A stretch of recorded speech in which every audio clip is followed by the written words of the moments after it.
Okay, I think we're good to go. We got another one coming in as well. All right. So, everyone, welcome to a. Oh, we got more people joining. Hang on. uh, okay, cool. That should be it for now. All right. Hi, everyone. Welcome to another edition of the Percussion Studio Alumni Talks, brought to you by Dragon Rolls Drumline and Music Industry Club. I'm Frank. I'm the current president of Dragon Rolls Drumline. Uh, we have Abby Perrin, the current president of Mike. Give it up for Abby, yay! And then our special guest from Pearl Drums, we have Dan Ainspan, class of 2015. Is that right? Yep, that's right. Wow, that's wild. All right, so Dan, thank you for coming, man. Really appreciate it. Yeah, thanks for having me. I think this is such a cool thing you guys are doing, especially during this weird pandemic year. So kudos. I was on, I think, the one with Evan, and Yeah, yeah, just really, really cool. Thanks for having me. yeah, of course, man, of course. Oh, hang on, we got another one. All right. So Evan, how you doing? How's what's going on? Like COVID life. What's happening? Um, yeah, it's actually been pretty normal, at least in terms of work at Pearl. I mean, we did do the whole quarantine thing where we were forced out of the offices, but we are very, very fortunate. And I could talk more about the company, but I mean, we're one of the only probably one of the only companies in the drum industry and the music industry that did not have to fire anybody or lay anybody off or furlough any employee, That's awesome. which is super grateful. I mean, there was a period where I was definitely a little bit nervous because I am the newest employee. I'm the youngest. I think I'm one of the youngest guys there now. Oh wow, So, but yeah, we're very, very fortunate. So we're just back in the office. We've been grinding for since the spring, and we're gearing up for April 2nd is our big day. It's the 75th anniversary of Pearl. We're a Japanese-owned company, so it's been 75 years, and we're doing a big product announcements and paying homage to our history and a lot of cool stuff coming out. So we're very, very busy. I'll say that. that's awesome. I can't wait. I'm a Pearl guy myself, so I can't wait to see what comes next. um, so I want to talk about first, your time at Oneonta. All right, so you graduated class of 2015, right?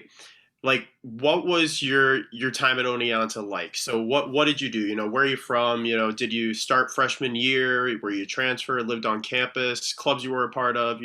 Everything. I want to hear about it. Sure. So I'm from Albany, New York. It's only like an hour from Oneonta.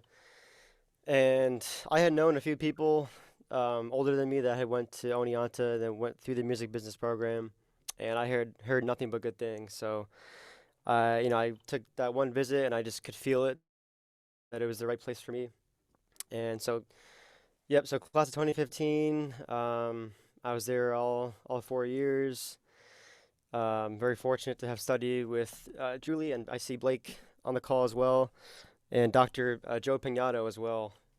We didn't really do performance together, but he taught me a ton of very valuable lessons just in life and in the business as well. And then I actually did do jam band, so there's some music performance with him as well.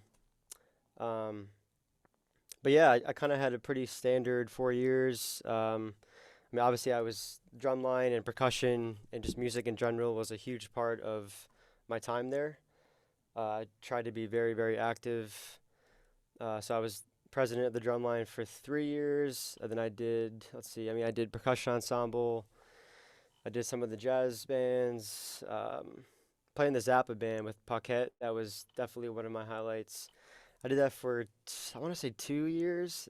It feels like it's forever ago, but that was definitely like the one ensemble that really pushed me as a player. Um, so yeah, I mean, I'm happy to talk more about a few of those things, but um, being in a leadership position at Drumline was definitely a big part of uh, where I'm at today, I would say. That's awesome. Yeah. Um, when I got put in the position to be drumline president, I was a little scared at first because I was like, "Oh my God, there's a lot of responsibility." And I'm kind of sad because I never really got to kind of fully act out as drumline president because of COVID. And it like we were hoping, we were going to be back in full swing come fall semester, but it's just sad. And this is kind of why we're doing these events to kind of bring more awareness to drumline in general, to just show like these past alumni, show where they've been, and kind of how they made it to where they are now. So yeah. So let's talk about Pearl. Well, actually, before we get to Pearl, let's talk about what happened after graduation. Like, what was your first like thing after graduation? So you said you worked for Marimba One and the Percussive Arts Society as well before Pearl. So how did those come about? Yeah, that's a whole story here. I hope you have time. Um, so let's see. So I did the typical music business track, and I see Janet on the line there. She was a huge instrument to my success as well.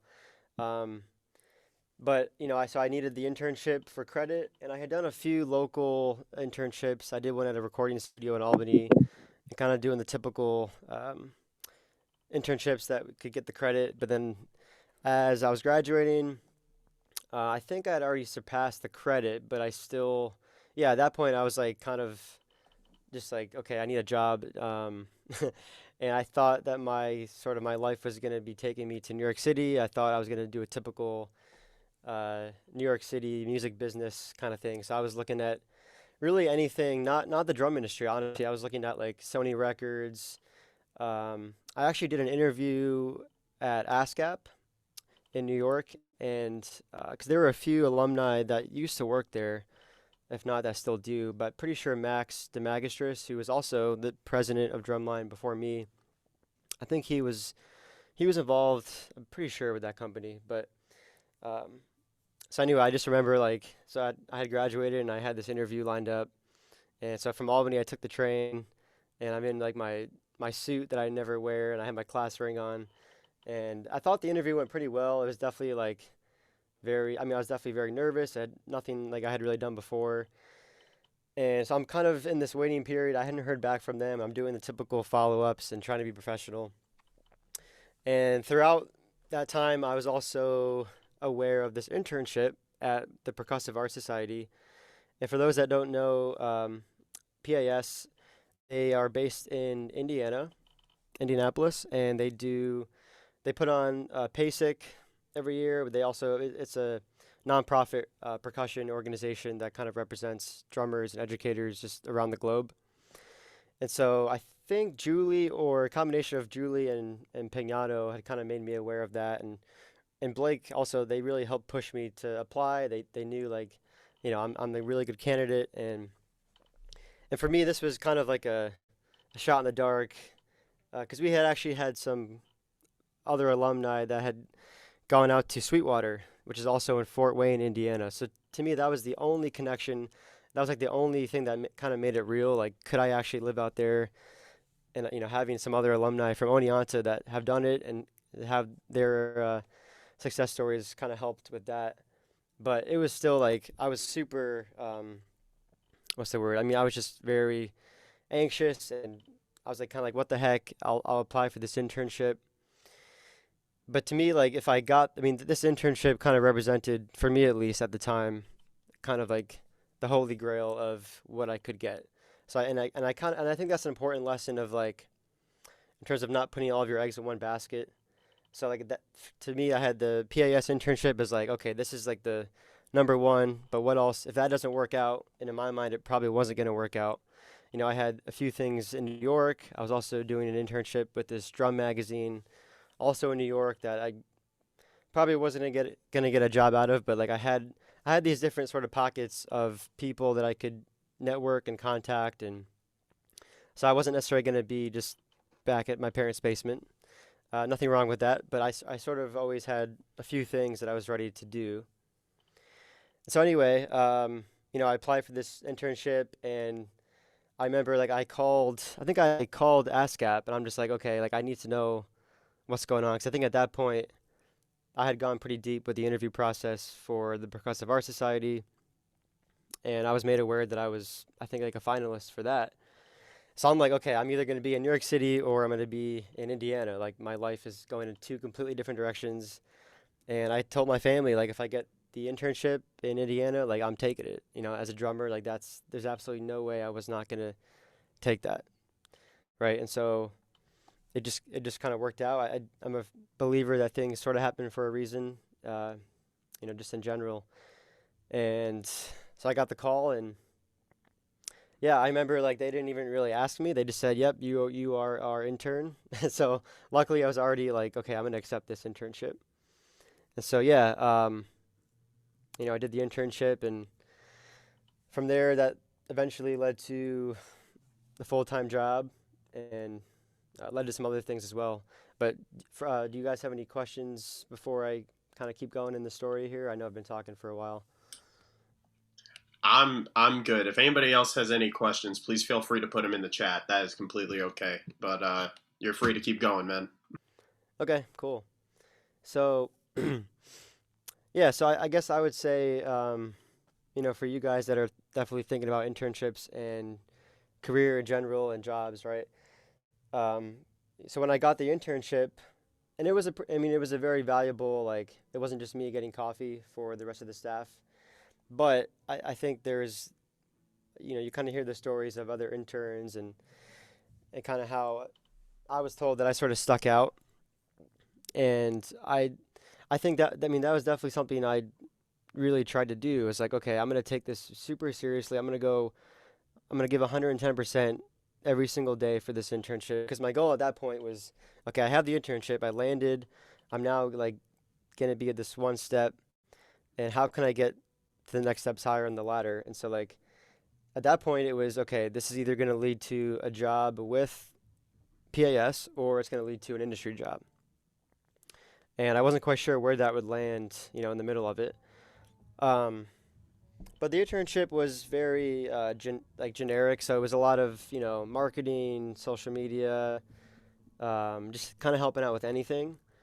But I think, at least for me, like I sort of quickly found myself useful in more areas, and that was actually social media and marketing. And so, and that's an example where I went above and beyond. I would try to help out with those things in particular. So even though the internship said, I'm going to be doing X, Y, Z, I said, okay, I'm here. I'm going to, again, give it 110%, and I'm going to go above in certain areas, because you never know what's going to happen and what that could lead to. And eventually, this girl Keely, who I'm good friends with, and she's another really great success story. She was also an intern at the Percussive Art Society.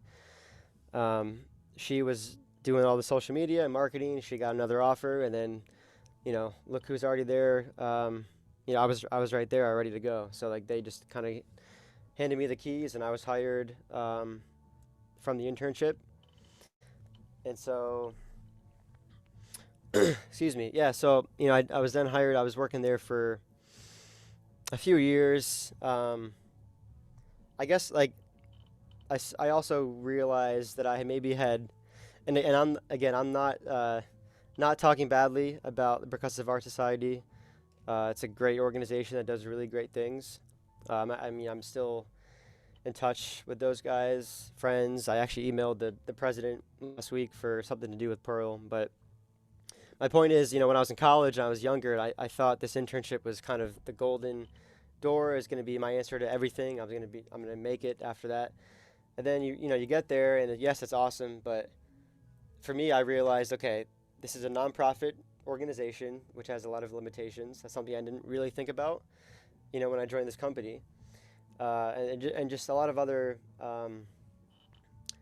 different situations I found myself in where I realized, okay, maybe this is not going to be a long-term job or career, but this is great experience. And so basically, after a few years, I started to realize, okay, I'm going to use this and network even more, because networking is a huge part of all this, this big puzzle, just who you know. And so, yeah, I was ready for a change. I actually took a job at Herff Jones LLC. They are a class ring education company. They do Cap McGown. I'm not sure they service Oneonta. The other competitor is Jostens, which you guys may have heard of. I think Jostens does Oneonta like class rings and stuff. And so that was like a complete departure in terms of I was leaving the industry, but it allowed me to. So the job itself was social media manager in particular, and I learned a ton of. The people were amazing. I mean, that's why I took the job. It's great people, and they were all very professional. And that's kind of what I was missing at the nonprofit, right? I didn't have this really formal structure that I knew I kind of wanted to be surrounded by. And so I had a great team, and I did a lot of really cool things at Herff Jones. And again, similar to PAS, I was only at Herff Jones for I think a year, but I quickly started to realize, okay, this is definitely not going to be long term either. Like I need to be back in, the music industry. At that point, I didn't really care if it was just percussion or, it's a very niche industry as it is. But my point is, I was networking a ton through, this whole 2 to 3 year period, and I had given Pearl my resume. I had emailed them, just kind of randomly, and I actually have I remember making a list on my phone. It's like in my notepad of companies that I wanted to work for, and that's another piece of advice I would give you guys is write things down because anything you write down you track, and if you can track it, it'll usually lead to success. And that just goes for literally anything in life. I mean, I'm focusing a lot more on health and wellness personally, and if you struggle from sleeping, okay, write down in a notebook how many hours every day you sleep, and you'll notice patterns, and you'll be able to maybe fix that. And so anyway, so I had a list on my phone of all these companies, and I would check them off. Okay, I emailed Pearl, and I emailed pretty much every major drum company and some other just generic music companies as well. And so to make a long story short, basically Pearl reached out to me one afternoon with this opportunity, which at first, I was flattered that Pearl reached out to me, but it wasn't the gig I thought it was going to be on paper. But of course, I took the interview, and the rest is history. Now I can see that I'm like the perfect person for this position, and my past experiences have all prepared me for that. And I would say you guys have probably heard this quote too, but luck is what happens when preparation meets opportunity, right? So you could say that it was lucky that Pearl just happened to reach out to me, but in my mind, there's nothing lucky about it. They they had my resume that I emailed to them years ago, right? And so yes, it's sort of lucky that the position opened up and the timing of it, but you want to prepare yourself for all those opportunities. For when those opportunities come, you can bounce on them. Yeah. Um, so so now you're at Pearl. So what exactly is your position? What do you do for Pearl? Yeah, so the position technically it's a marketing assistant under the band and orchestra division. So for those not too familiar with Pearl, so I was telling Frank earlier, we're still a Japanese-owned company, so similar to Yamaha drums, Pearl drums. We're celebrating our 75-year anniversary in about a week and a half, April 2nd. And so we have our kind of our drum set combo division, which is all the drum sets, and it's like the Mike Mangini drum sets kind of thing, the rock star sort of audience. And then, of course, Pearl marching drums for drumline, and concert percussion, timpani, marimbas, xylophones. We're actually the exclusive distributor of Adams percussion. And so Pearl doesn't actually make like marimbas and timpani and all that, but we distribute under the Pearl Adams sort of brand. And Adams, they're located in the Netherlands. So we have a really nice global partnership and global representation. So we all do a lot. So Nashville is the U.S. headquarter offices for Pearl, even though the family company is still in Japan.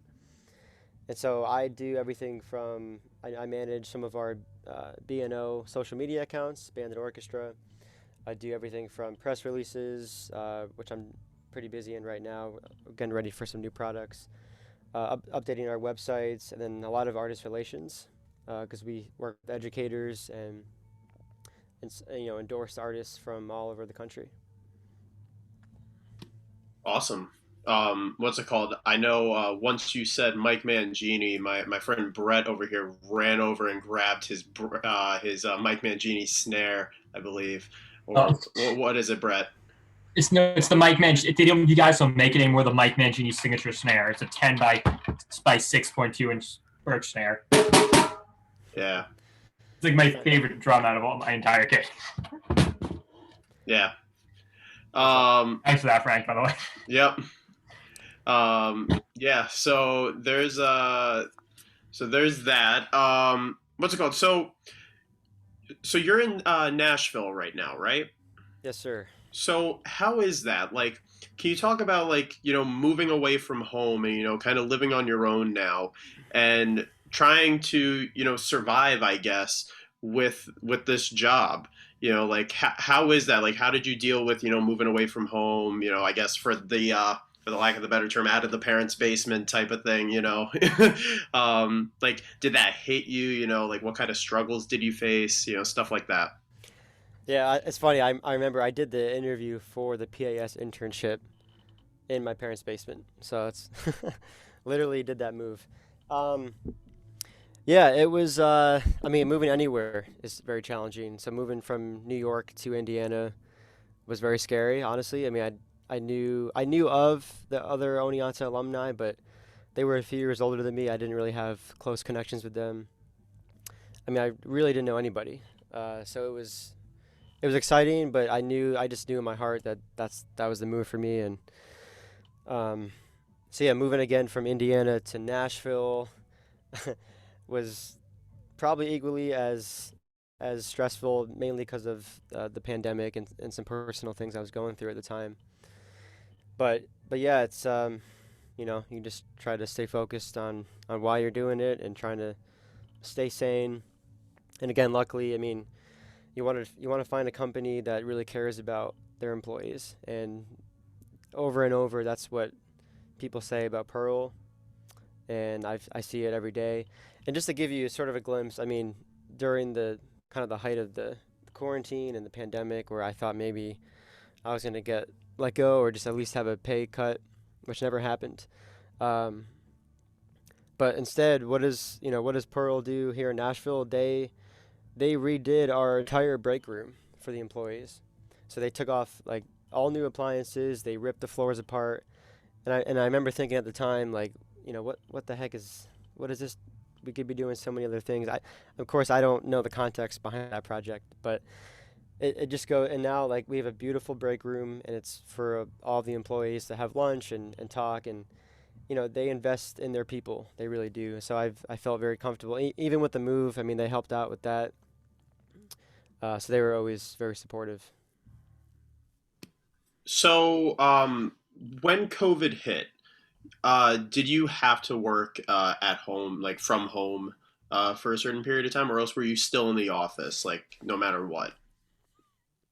Yeah, we did have to work remotely for a period, and it's actually I always think back to this. I think there's been a lot of silver lining. I mean, of course, the medical and people getting sick and the deaths is just completely awful. But at least from a business perspective, again, Pearl is 75 years old, and we've existed that long for a reason. The products and the quality and those sort of factors. But we have a lot of very antiquated processes, and uh, we kind of always joke that we keep getting in the way of ourselves in terms of technology. And so we had never used Slack or Microsoft Teams or Zoom. We never. I think the IT department was the only people that did that. And I came in. I'm working from these social media companies, and I'm coming in like, okay, like expecting some basic minimums, and I quickly saw that those were not standard. And so, and during this time, we've had to adapt. I think that's what makes a company profitable and really sustainable is they have to adapt, whether it's new products to the market or in this case, like changing how you do business on a day-to-day basis. So now we do all of our meeting. I mean, we do Microsoft Teams every single day. We check in the morning, and so that's been a kind of a good thing for us. I think we've gotten even more efficient. Yeah. So Professor Nepke put a question in the chat for you. What social media skills are the most important to you on your job? Man, that's a good question. And yeah, like, and again, so I mean, I graduated. It was a liberal arts music business degree. Like, I didn't specifically study social media. I think now you probably can do that. But that's one of those things where, and again, not putting your eggs in one basket. So having and learning social media is just always going to be useful, no matter what company you do or you're at. And these days you could learn so much online. You don't need to have actual course credit for it. So I mean, I would, if you're in any sort of marketing, I would definitely understand social media. But anyway, most important skills. Well, it's all about connecting with audiences, and so that's number one. You have to know who you're talking to. Then you have to be really savvy and kind of up to speed on different technologies. Facebook is changing almost weekly. Instagram, now it's TikTok. I mean, it's not even about the platform. I mean, the social media is really just a tool, right? So it's all about how you use it. So I think a lot of people get caught up in social media is killing the world. It's awful, but I don't know. I think, I mean, I'm kind of biased, but I think it's on us to use it better, or to, in a lot of cases, use it less and use it very smartly, whether it's for personal use or for business use. But yeah, I mean, and social media is just one of those things where it's going to have so many crossover skills. So, as I said, staying on top of the latest trends. I mean, that applies to pretty much any position you're going to be in. No one's going to want you to be outdated with your current position. And then understand your audience. That's any business as well. You need to know your audience. You need to know how to engage with them and talk like them. And because, I mean, ultimately, that's all of our jobs in the marketing department, is bringing products to market and servicing the customers. So yeah, A+ for social media. I would not definitely a big part of like what's gotten me to where I am, but I would encourage you guys to continue to explore. Yeah, I completely agree. And I know you yourself have definitely been on the social media game, posting some drum stuff on your Instagram. If you're not already, everyone, go follow Dan on Instagram. I think it's at Dan Ainspan Drums, right? And he posts some great content, and honestly, some of it's pretty educational, I'd say. And I don't know if you want to talk a little bit about that, like what made you want to start, doing some of that? I know you got your kit behind you. I think that's the beautiful Session Studio Select kit you got over there, the red one. But what made you want to start, like, kind of using your social media skills that you got from like these other companies you worked for to kind of use it, for yourself? Yeah, that's a great question. So I've been doing this, like, I was doing it before it was cool. No, I mean, I've been doing YouTube videos and really social media since before I graduated high school, before I even got to Oneonta. Funny story, I was really into Rock Band, Guitar Hero. You guys remember those video games? And so I was actually like super nerdy in high school, and all I did was lock myself in the basement and I record myself playing those video games. And it actually like got me thousands of subscribers. I had like 1 million YouTube views, and I actually got like endorsements, all video game. Like it was crazy. Like when it was like before it was a fad.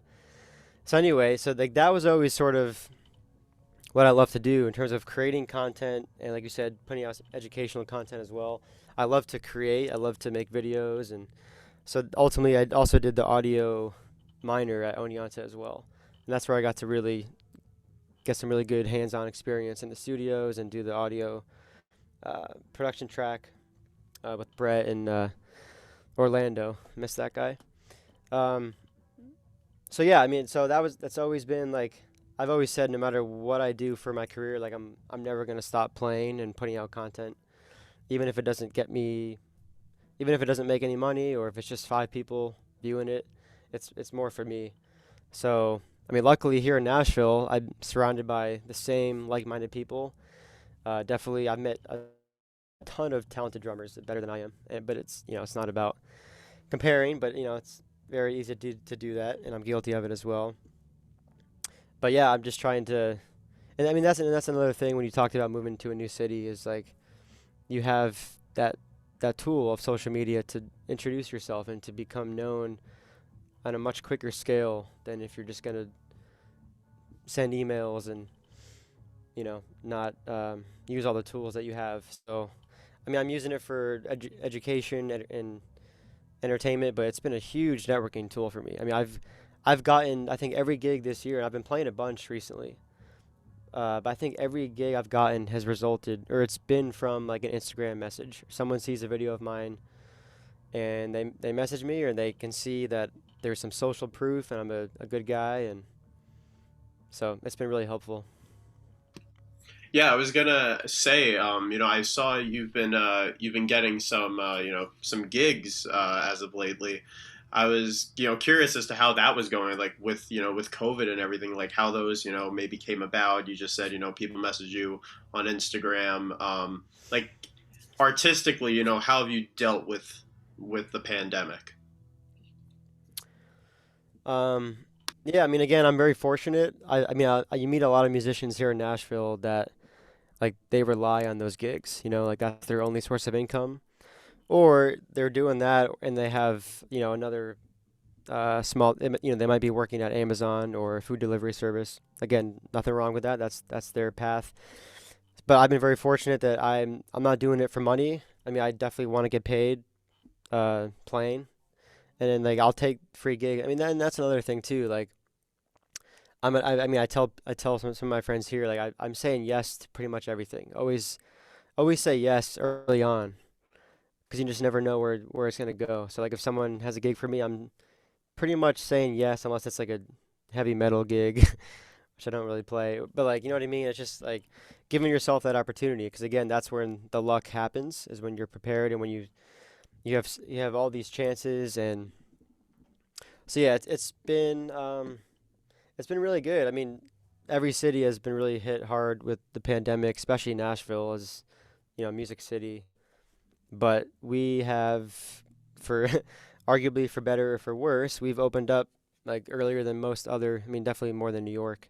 So there's been live music, for months, and like the Broadway scene has been open pretty much this whole time, and that's like more touristy and not necessarily what I'm going after. But again, like I'm gonna say yes to that gig.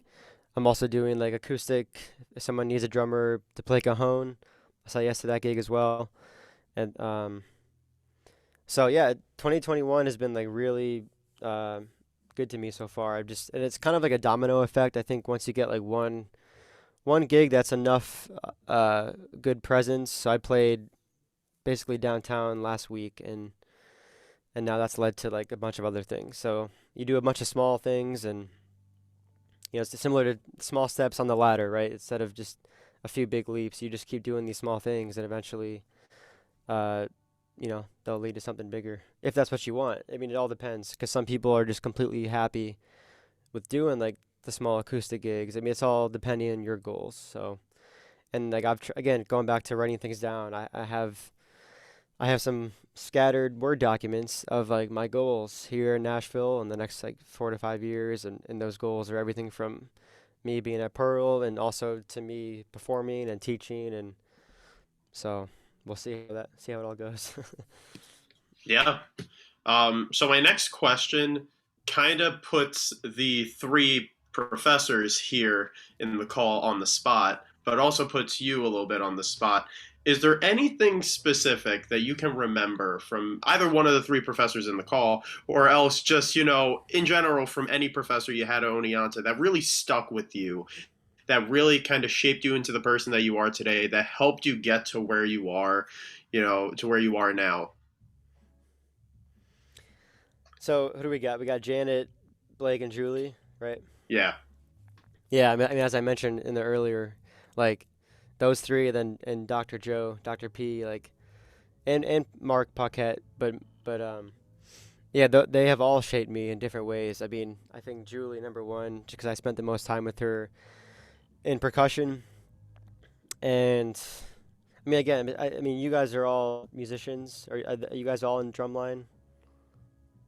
A good so yeah, a few of us are in drumline, a few are in music industry club. Okay, so I mean, you guys appreciate, I think, like what music performance can do. Um, so like learning I mean, Frank can probably relate to this more than anybody, but like learning a four marimba solo or a multi percussion solo. I remember that was probably one of the most complex things I did performance wise with Julie was learning this.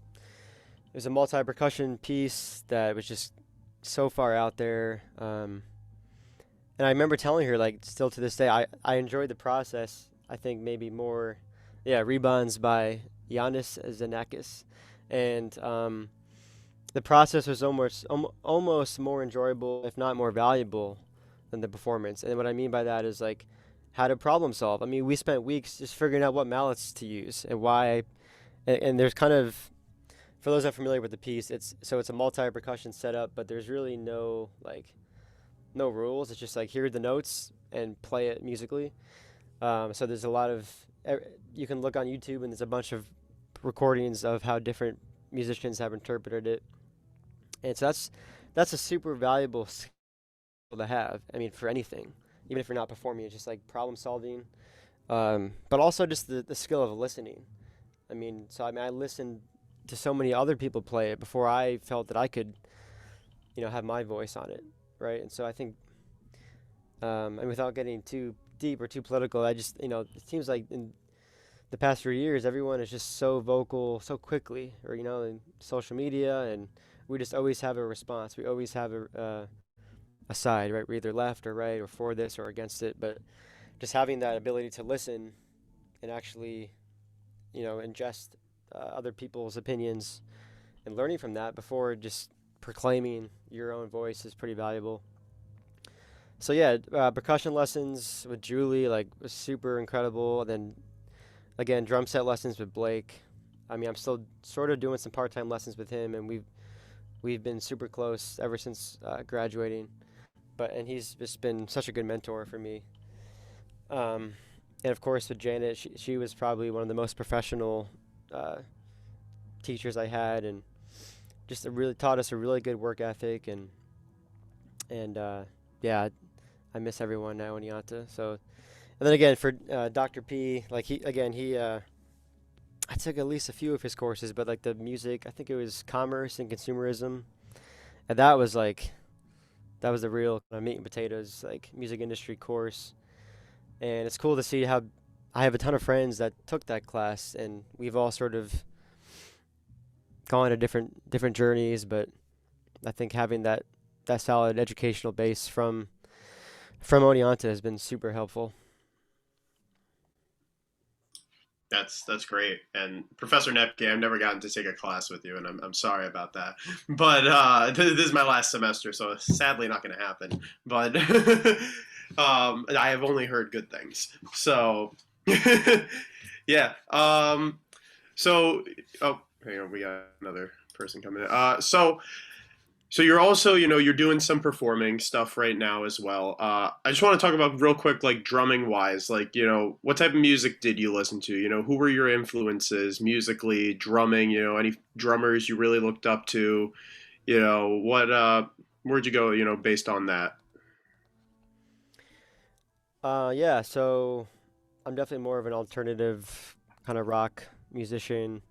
As I mentioned, I did the Zappa band with Paquette, so that was kind of the extreme stuff that I've listened to and then been fortunate enough to play on. Um, yeah, I mean Todd Sucherman, Styx drummer, also Pearl, longtime Pearl artist, one of my favorite guys. He's just incredible. Um, but yeah, I mean some of the basic jazz drummers, of course, too, Buddy Rich and um, Yeah, I'm trying to, as I said, I'm trying to do more listening these days. Another good guy, kind of young guy right now is Richard Spavin, who is a really good jazz drummer, a very technical drummer. So Yeah. Okay. Cool. Um, so I'm out of questions right now, but if anyone else in the wants to throw their hand up, want to ask Dan a question themselves, feel free. I know earlier in the chat, Brett said he's thinking of interning for Pearl in a few years once he graduates. I know Brett is a sophomore right now, so he's still got some time. But yeah, I don't know what the internship life is like because I'm a music major personally, not music industry, so I'm not required to do an internship, but I am definitely not opposed to ever doing one. It's just I don't know like what I would do personally because I'm trying to go down the more performance route, but yeah. Um, yeah, so the Pearl internship is actually an awesome. I mean, it's funny. I would probably, if I had the chance now, if I could go back in time, I would probably take the Pearl internship. Um, but yeah, so we've had to unfortunately not have any interns because of COVID. But I think we're gonna get some back. I think we're gonna open it back up next summer, and highly recommend to apply because we like pretty much only like I'm an anomaly that they hired me. They normally only hire like or very very normal that they hire from within or past interns. They don't typically go outside of their network. So yeah, it's a great internship from what I've heard. You can go on our website and you can read other people's experiences. cool. Let's see. Yep. Janet asked if you could add a course to the music industry program, what would it be? Oh boy, that's putting you on the spot right there, man. Don't mess up. No, she's coming in hot with these good questions. Yeah. I appreciate it. Trying to think. Um, I mean, you know, the music business program at Oneonta is unique because it is liberal arts, so you do get kind of everything. But I'm trying to think because like social media, in terms of having your own brand, that was a course through Joe. I don't remember what it was called, but that's actually where I got to create my first website. I was actually for a class, and now like I have my own website that I'm still maintaining, and it's like that class sort of taught me to like the importance of marketing yourself like a brand. I think that's why I've had a lot of success this year as a musician. It's like I'm treating myself as a business. Um, so I think that's. I mean, there could probably be another course that's more involved about that, maybe. Um, trying to think. Yeah, I mean, I loved all the courses that I was fortunate enough to take. Cool. Also, Professor Nepke said, "Can our students reach out to you if they're looking for an internship?" Yeah, of course. Yep. You can probably reach out to me like personally, or I can provide Frank with my Pearl email address. Yeah, sure. That yeah, if you want to send me your Pearl email address, I can forward that to Professor Nepke. Yeah, cool. Um, yeah, I'm good with questions. If anybody else has any questions, please feel free to put a hand up. Unmute your mic. Go ahead. But yeah, Brett. Well, for starters, I do want to, like, I play drum set is the main thing, but like, I would love, like, I'm studying in music industry, so I'm working, I'm probably using in the industry. How would I get it? Like you said, I can email you, but how do I get started? Like, what areas are they look into for internships? More specifically, is there a summer internships? Yeah. So the Pearl internship was a summer internship. The one that I did for PAS was also a summer internship. That's pretty common. Well, I think it depends. So you said you're a drummer, but you're looking for like a business internship. Is that Yeah, right? or something like that. I'm not sure what I want. I've gotten all my gen eds out of the way. I'm not actually that far into the major actual classes.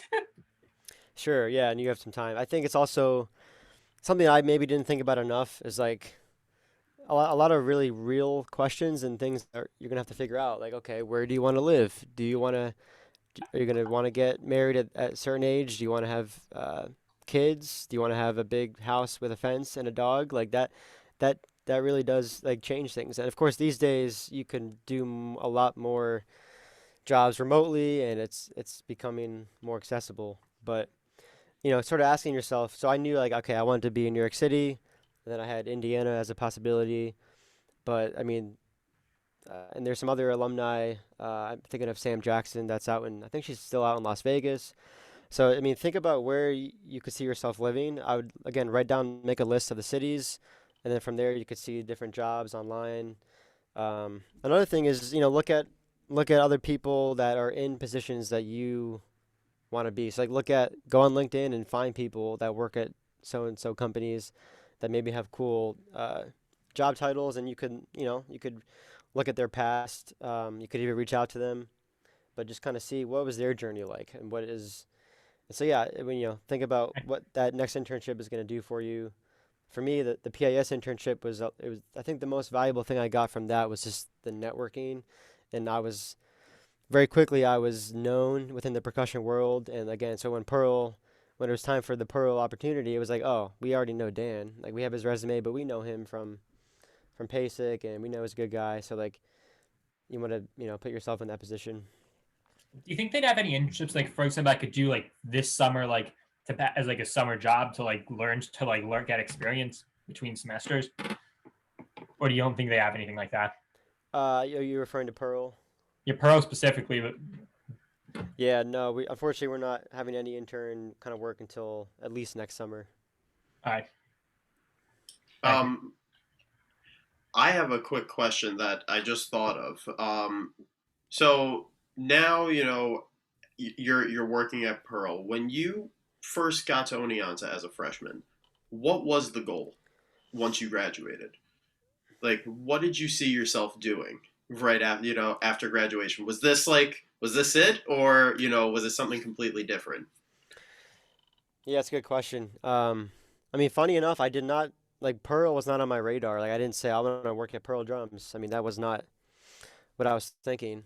I mean, taking the PIS internship, I knew that I wanted to be in the industry and specifically in the drum industry if I could, because I mean that's my passion. And there's really no better joy to be working in some capacity within your passion. Like very very fortunate. I mean, even if I was just working for, I mean, BMI's here in Nashville, that'd be awesome. But the fact that I'm working for a drum company and I get to play drums, it's just like the coolest thing. It doesn't feel like a job every day. Well, some days it does, of course. But yeah, I can't really say that. I mean, coming in freshman year, it was. I mean, it's easy to be sort of narrow focused about. Okay, I want to enjoy college, and so I did have some goals. I mean, in terms of. I mean, I did see myself as leading the drum line eventually, and just doing a lot of great things with the club. But ultimately, I really didn't have a specific like path. I mean, I thought I was going to be working in New York City doing like a more of a business position. And, you know, the opportunity took me in a different direction, but I was ready for it. So, if that sort of answers. Yeah, no, that's what matters. That you're ready for it.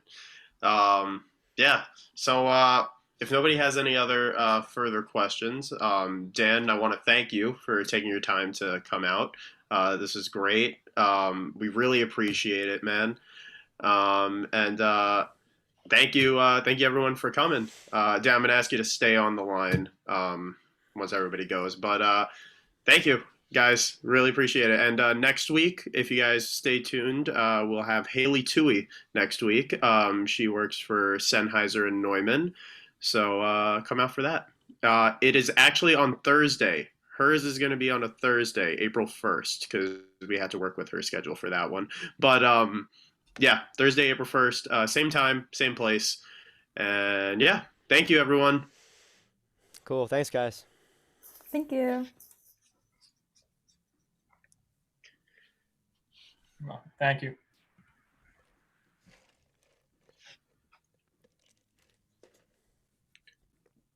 No problem. All right. So Thank you again for this, man. This was awesome. Yeah, no, Yeah. thank you. This is like the coolest series you're doing. I remember when I was in college, like when we had